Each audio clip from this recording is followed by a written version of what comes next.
Tom Ricks has been a member of the CNAS family for quite a while. Serving as a senior fellow at the center, Tom writes a widely read blog for foreignpolicy.com called The Best Defense, which won the 2010 National Magazine Award for Best Blog of the Year. He's well known for his book Fiasco, The American Military Adventure in Iraq, and for its follow-up, The Gamble, General Petraeus and the American Military Adventure in Iraq. Tom spent 17 years as a reporter covering the U.S. military for the Wall Street Journal and another 8 on the same beat for the Washington Post. In the course of this work, he reported on military activities in places as varied as Somalia, Bosnia, Iraq, and Afghanistan, and he's been part of 2 teams that won the Pulitzer Prize. As I've gotten to know Tom over these past few years, I've learned that he's that rarest of finds, a disruptive thinker, as we like to say, whose energy and intellectual creativity combine in novel ways of thinking. He constantly pushes us at CNAS to think differently, in new ways, more nimbly and more provocatively. And that's a spirit that infuses Tom's new book, The Generals. In it, he explores generalship, both good and bad, and accountability. He traces the history of generalship from George Marshall in World War II through O.P. Smith at Chosin Reservoir in Korea and William Westmoreland in Vietnam, to Colin Powell in the Gulf War and to the generals who commanded in Iraq from 2003 on. The Generals argues that the military has changed over the years in the way it rewards good generalship and punishes bad, and that the gulf between performance and accountability has grown ever wider. Tom's is a provocative argument and one that we will examine in some detail. I think you've given us a perfect starting point for the conversation today in your very generous and I think right on the mark introduction of Tom and his new book, because I too have known Tom both as not only his editor and also his friend, but as a disruptive thinker who has lots of important things to say about leadership, followership, and the nature of big institutions. And I think one of the things that I most enjoyed personally about reading The Generals was how relevant it is to thinking about the nature of leadership across many different kinds of large institutions. And also, I think, bringing to the fore these questions about accountability in American public life since World War II. It is striking that by the time we began fighting effectively in Iraq, we had been there longer than we fought World War II.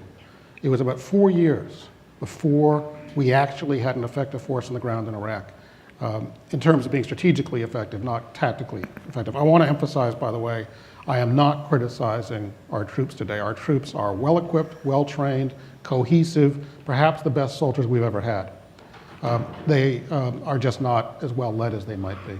The stunning thing to me is, here's a good trivia question. Who is the last Army Division commander relieved for combat ineffectiveness?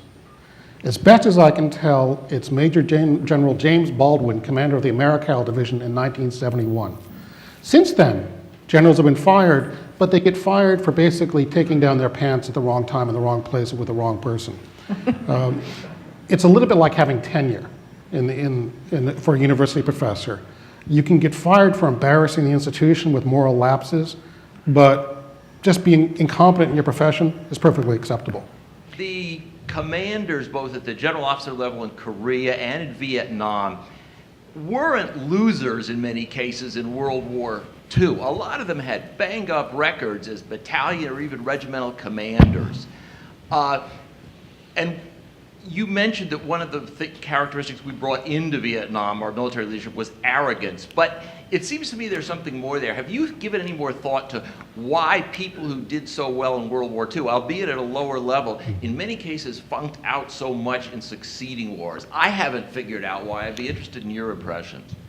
I am still thinking about it. I don't have a complete answer, but I have some impressions, which is these guys genuinely were the world burners of the world. These guys beat the Nazis in the Japanese Empire as battalion and regimental commanders. The generals of Vietnam were the same people we lionize as the greatest generation. And I'm amazed that Americans haven't figured this out. Saving Private Ryan, and Vietnam, these are the same officers 20 years later.